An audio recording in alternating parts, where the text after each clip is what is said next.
श्रुति और आप देख रहे हैं नेक्स्ट 9 न्यूज। हरियाणा में विधानसभा चुनाव है, मात्र एक दिन का समय बचा है और हरियाणा के विधानसभा चुनाव अब मानो सरहद पर आकर बैठ चुके हैं।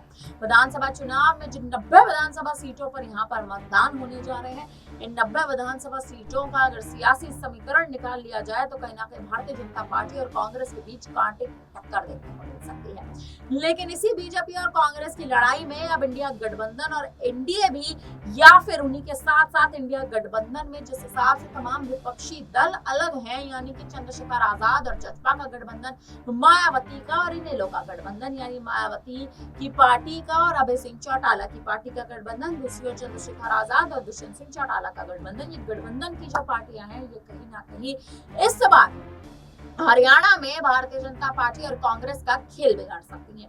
बीजेपी और कांग्रेस का खेल बिगाड़ने के लिए आजाद और मायावती ने पूर्ण तैयारियां कर ली हैं। एक और आजाद शामिल है तो दूसरे दल में मायावती शामिल है, लेकिन हरियाणा में ओबीसी, जाट, राजपूत और दलित वोट बैंक सबसे ज्यादा है और इस पूर्ण वोट बैंक को साधने के लिए कहीं ना कहीं कांग्रेस और भारतीय जनता पार्टी बड़ी रणनीतियां बना रहा है।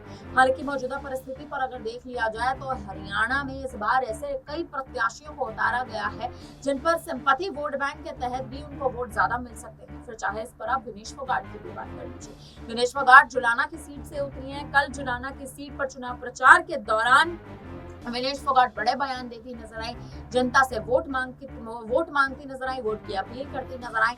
लेकिन इसी बीच अब सीएम चेहरे को लेकर जो हुड़दंग है वो तेज हो चुकी है। सीएम चेहरे को लेकर जो लड़ाई है वो तेज हो चुकी है। एक और है भूपेंद्र हुड्डा तो दूसरे ओर है नायब सिंह सैनी, और वहीं गठबंधन के दलों की अगर बात कर ली जाए तो एक और है दुष्यंत सिंह चौटाला और दूसरी ओर है अभय सिंह चौटाला। आखिर सीएम चेहरा कौन बनेगा? आखिर सीएम चेहरे को कौन अपने नाम करेगा? इस पर चर्चाएं हो रही है। आपको बता दें कि कहीं ना कहीं चंद्रशेखर आजाद पर इस बार सीएम की दावेदारी नहीं डाली जा रही है, क्योंकि चंद्रशेखर आजाद मात्र केवल 20 सीटों पर लड़ रहे हैं।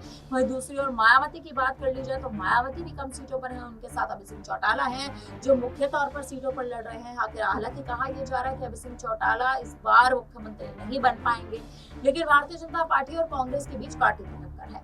नायब सिंह सैनी पर एक बार फिर अमित शाह दांव चल चुके हैं, उन पर भरोसा जता चुके हैं। और दूसरी ओर बात कर ले तो भूपेंद्र सिंह हुड्डा और कुमारी शैलजा के बीच मुठभेड़ चल रही है सीएम चेहरे को लेकर कि आखिर सीएम चेहरे पर, सीएम की गद्दी पर क्या कुमारी शैलजा विराजमान होंगी या ऐसी मुख्यमंत्री की गद्दी पर भूपेंद्र सिंह हुड्डा विराजमान होंगे। अब देखना ये अहम है कि इस मतदान में जो 5 तारीख को ये मतदान होने वाला है, आखिर इस मतदान में हरियाणा में ये जो पूरा मतदान प्रतिशत है ये आखिर कैसे नजर आएगा?